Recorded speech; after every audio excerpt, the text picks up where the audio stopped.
j'espère que vous allez bien. Aujourd'hui on se retrouve pour une nouvelle vidéo et ça fait suite à ma vidéo précédente puisqu'aujourd'hui je vais vous parler de l'histoire de Salomon, le fils du roi David.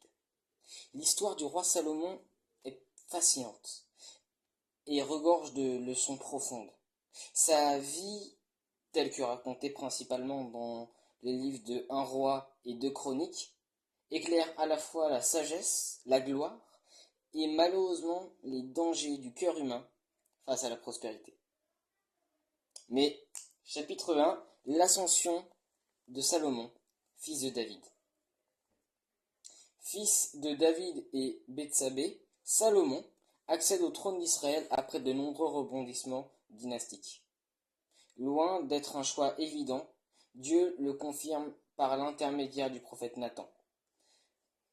Dès le début de son règne, Salomon demande à Dieu non la richesse, non la victoire, mais la sagesse, pour gouverner le peuple. Dieu lui est apparu dans un rêve et il a dit je te donne tout ce que tu veux, les royaumes, tout. Et Salomon a dit je veux la sagesse pour bien gouverner mon pays. Comme il est écrit dans 1 roi, chapitre 3 au verset 9, accorde donc à ton serviteur un cœur intelligent pour juger ton peuple, pour discerner entre le bien et le mal. Car qui pourrait juger ton peuple, ce peuple si nombreux? C'est ce qui est écrit dans 1 roi, chapitre 3, verset 9. Cette demande touche Dieu et marque Salomon à jamais comme l'archétype du roi sage. Il est connu comme étant un des hommes les plus sages qui n'ait jamais existé. Et il a fait des écrits, notamment les proverbes. Dieu non seulement accorde à Salomon sagesse et discernement, mais lui ajoute également richesse et gloire, dépassant tous les rois de son temps.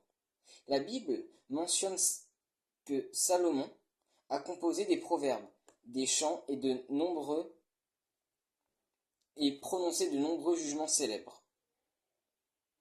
Dieu donna à Salomon la sagesse, une très grande intelligence et une science aussi vaste que le sable qui est au bord de la mer.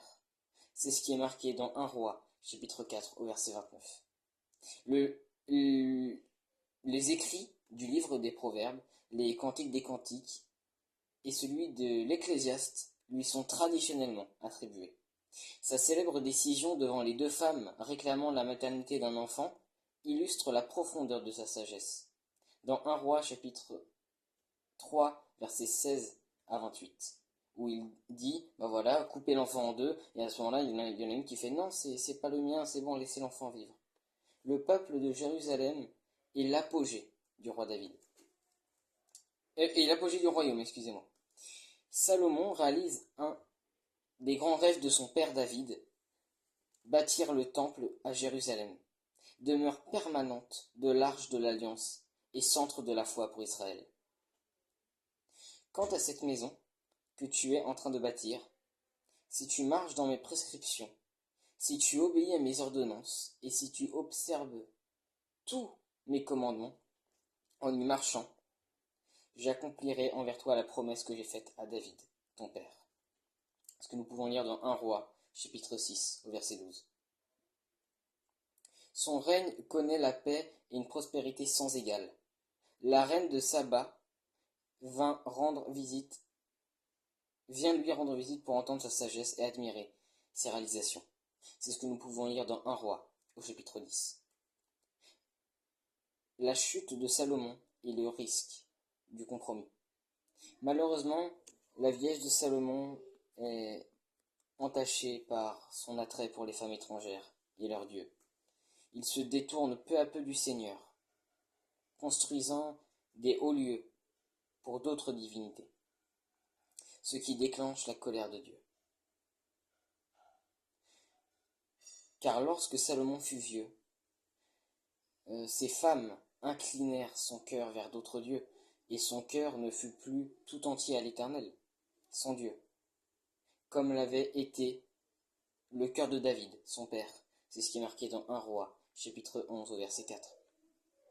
Ce glissement entraîne la division du royaume après sa mort, illustrant combien la fidélité à Dieu est essentielle, même pour les plus sages.